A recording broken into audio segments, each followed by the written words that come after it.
Hello students, welcome back.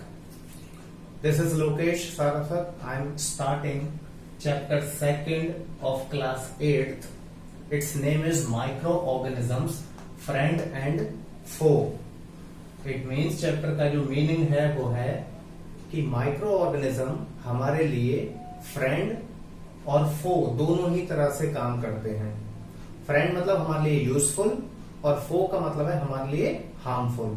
Okay तो micro organism पढ़ने से पहले ये जो वर्ड है ऑर्गेनिज्म, इसका मीनिंग पता होना बहुत जरूरी है.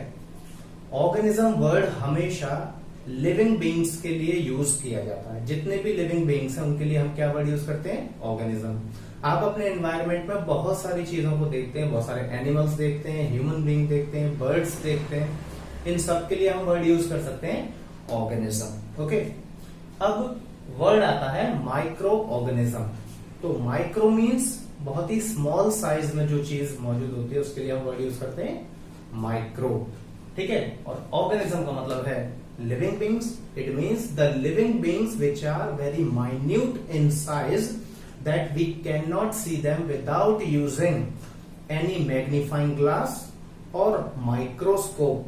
We can not see them naked eyes.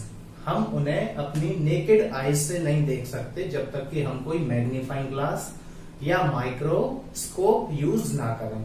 ठीक है. तो जैसा कि आपको पता है शायद, बट फिर भी मैं बता देता हूं कि लिविंग ऑर्गेनिज्म की जो बॉडी होती है उसकी स्मॉलेस्ट यूनिट होती है सेल. किससे मिलकर बने हुए होते हैं वो? सेल से. ठीक है.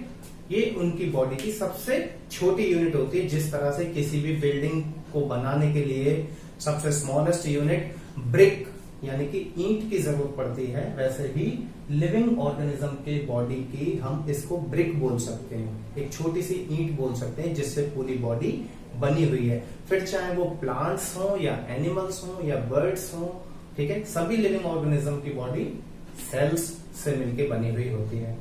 अब उसके हिसाब से हम अपने एनवायरनमेंट में दो तरह के लिविंग ऑर्गेनिज्म को स्टडी कर सकते हैं. एक वो जो सिर्फ एक ही सेल से बने होंगे, उन्हें कहा जाएगा यूनिसेल्युलर ऑर्गेनिज्म. ठीक है. और दूसरे जो एक से ज्यादा सेल्स से मिलकर बने हुए हैं, जैसे कि ह्यूमन बीइंग है और सारे एनिमल्स जो भी आप अपनी आंखों से देखते हैं वो सब एक से ज्यादा सेल्स से बने हुए होते हैं. उनकी बॉडी में millions and trillions of cells होती हैं that we can not count them. Okay. तो उनको कहा जाता है multi cellular organism.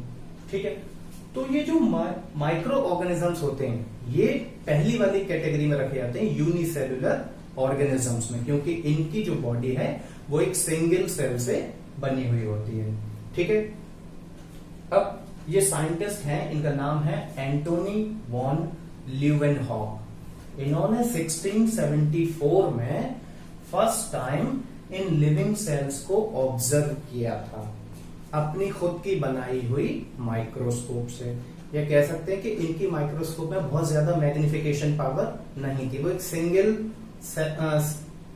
Single glass से बनी हुई थी जिससे उन्होंने ऑब्जर्व किया. उन्होंने क्या किया कि जो पॉन्ड वाटर होता है, ठीक है, जो झील का पानी होता है या तालाब का जो पानी होता है वो गंदा पानी होता है, उसके उन्होंने कुछ ड्रॉप को अपने उस मैग्नीफाइंग ग्लास से ऑब्जर्व किया.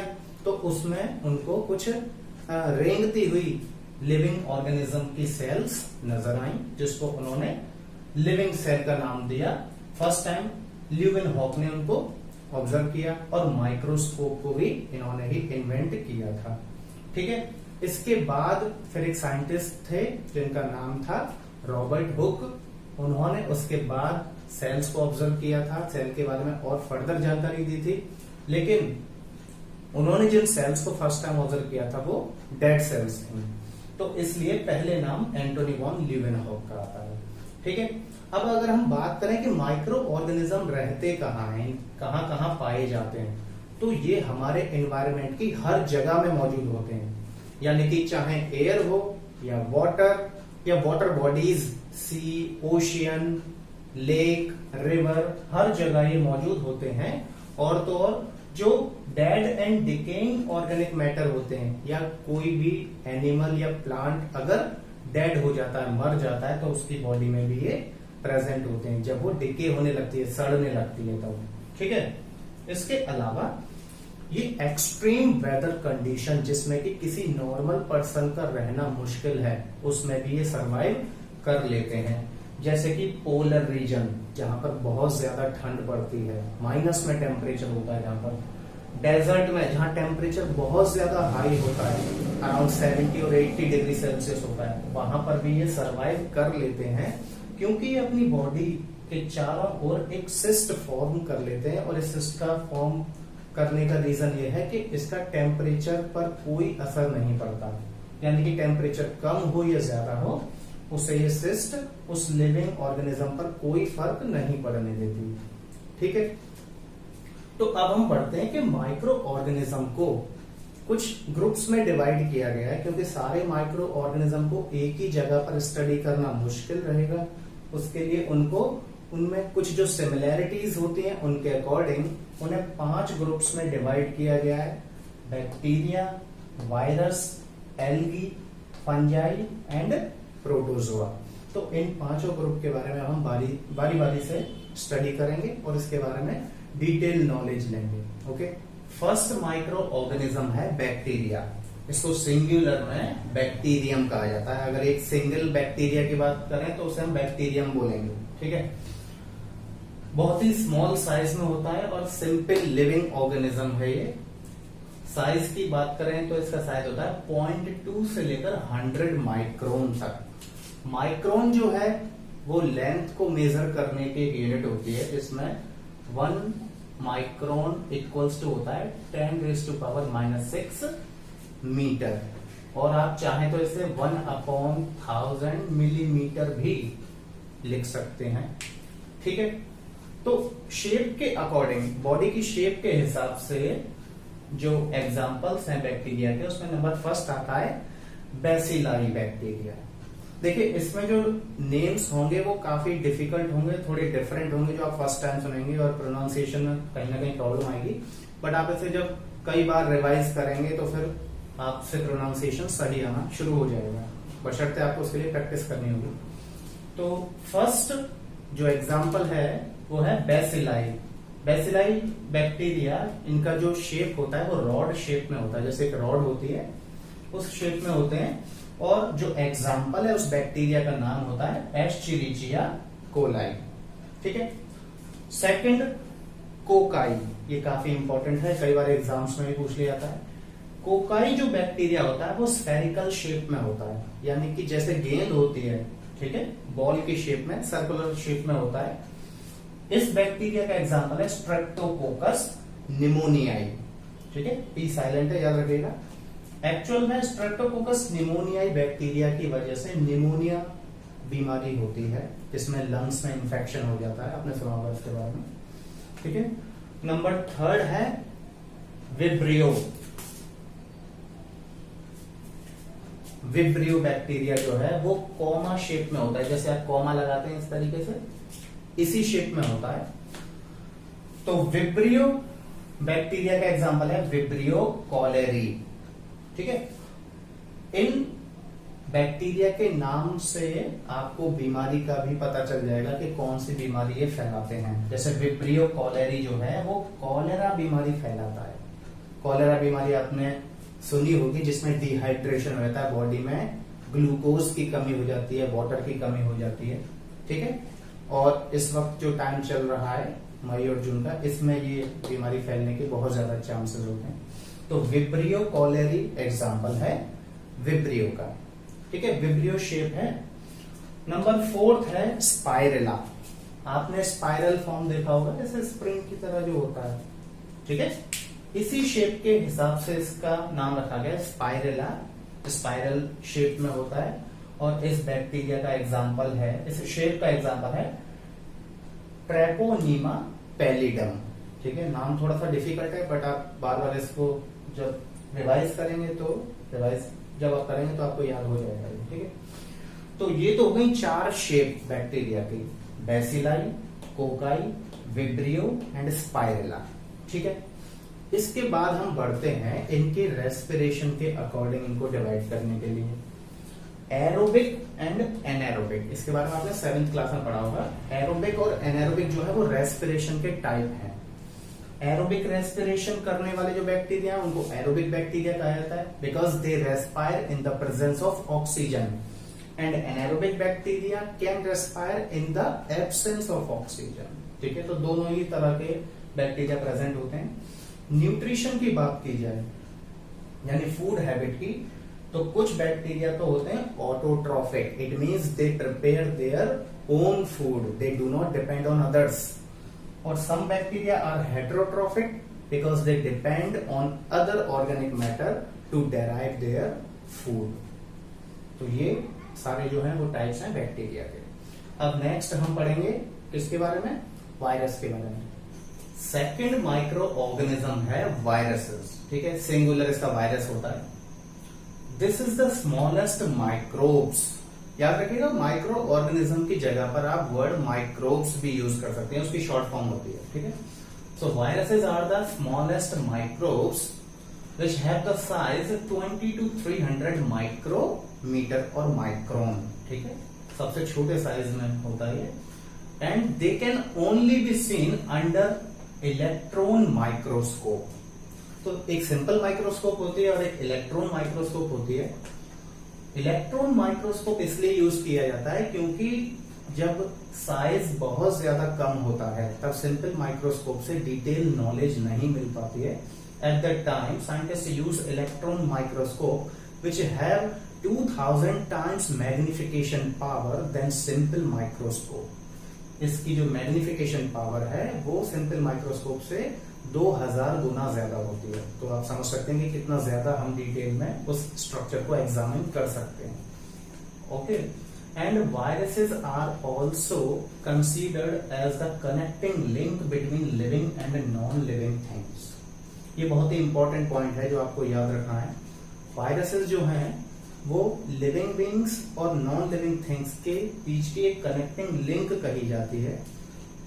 जब ये एनवायरनमेंट में मौजूद रहते हैं अकेले, यानी एयर में या वाटर में, तब तक ये नॉन लिविंग है क्योंकि इनके अंदर मेटाबॉलिक एक्टिविटी कुछ नहीं होती है। ठीक है, because they are totally dependent on others for their nutrition and their reproduction.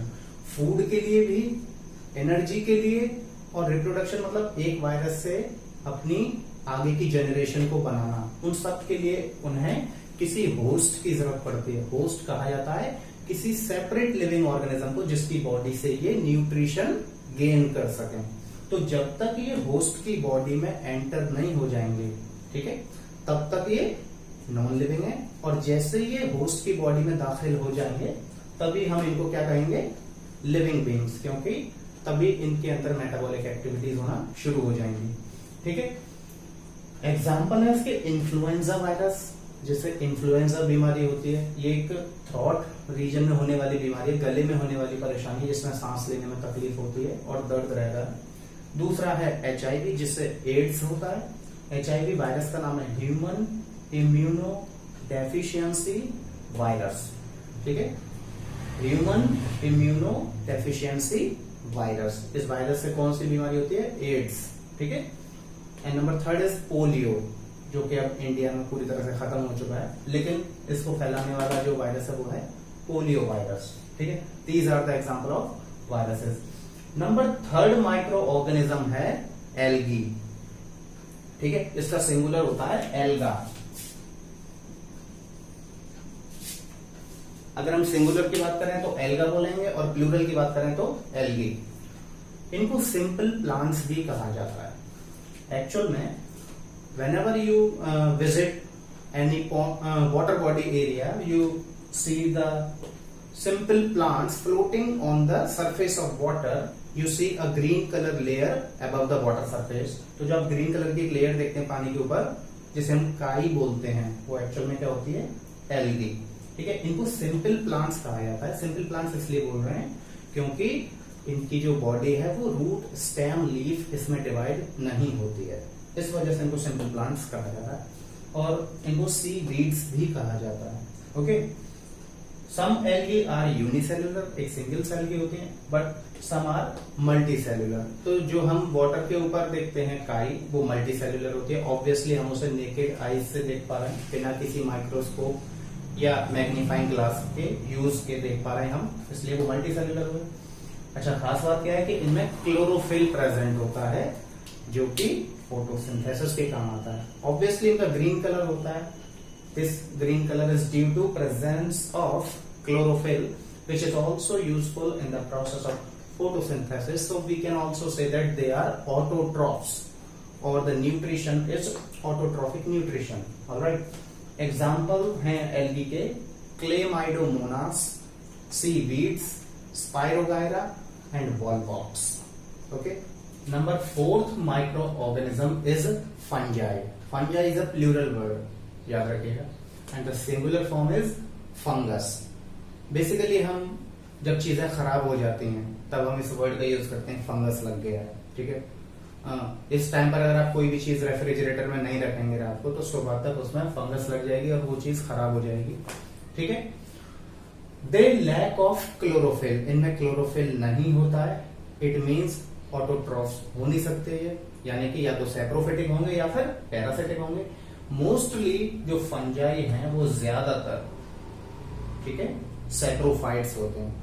It means they derive their food और nutrition from dead and decaying organic matter. जो एनिमल या प्लांट्स मर चुके हैं उनकी बॉडी से ये न्यूट्रिशन डेराइव करते हैं, न्यूट्रिशन प्राप्त करते हैं, ठीक है। Mostly they are found in dark, यानी जिस जगह पर सनलाइट कम होती है वहां पर ये ज्यादातर पाए जाते हैं। डार्क एंड वार्म, थोड़ा वहां का टेम्परेचर ज्यादा होता है, एंड मॉइस्ट कंडीशन, वहां पर जो है मॉइस्चर होता है, नमी होती है, थोड़ा बहुत पानी मौजूद होता है, वहां पर ये पाए जाते हैं। Alright, the only unicellular fungi is yeast.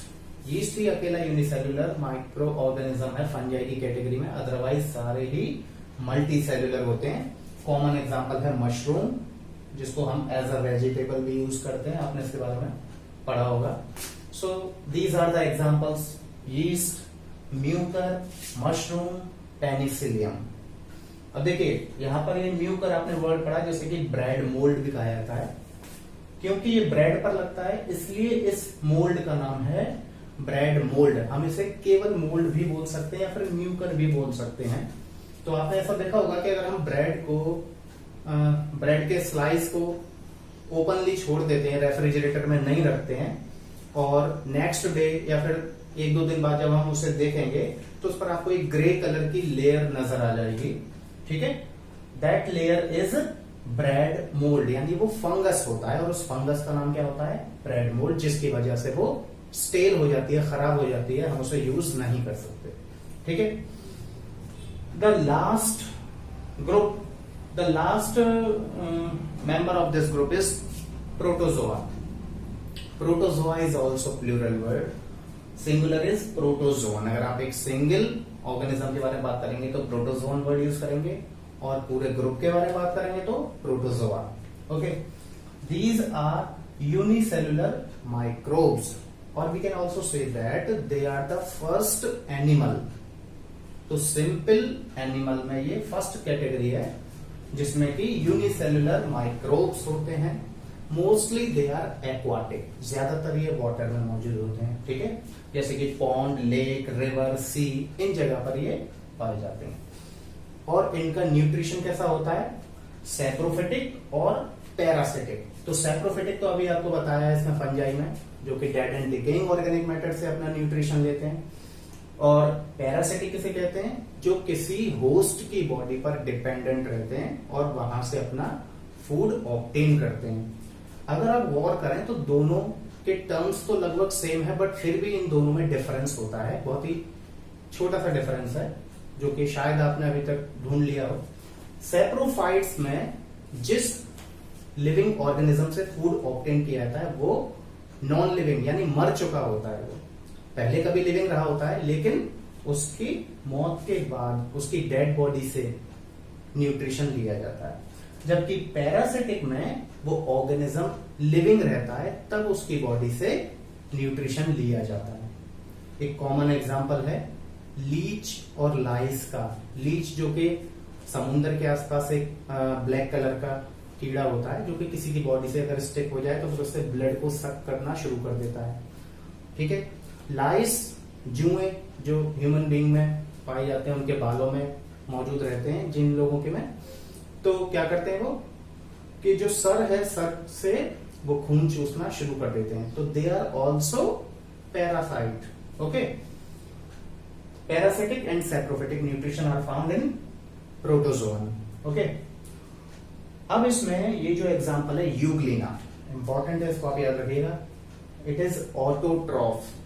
Autotrophic nutrition is found in Euglena because of chlorophyll, because it contains chlorophyll which is utilized in photosynthesis. That's why it doesn't depend on others for food.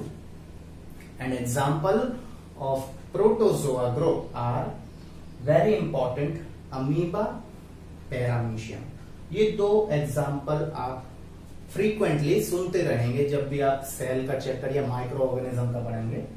तो amoeba और paramecium तो आपको याद रखना है। इसके अलावा Euglena and Trypanosoma. ठीक है। और भी कई सारे एग्जांपल है बट आप फिलहाल ये 4 ही याद रखिएगा। ठीक है।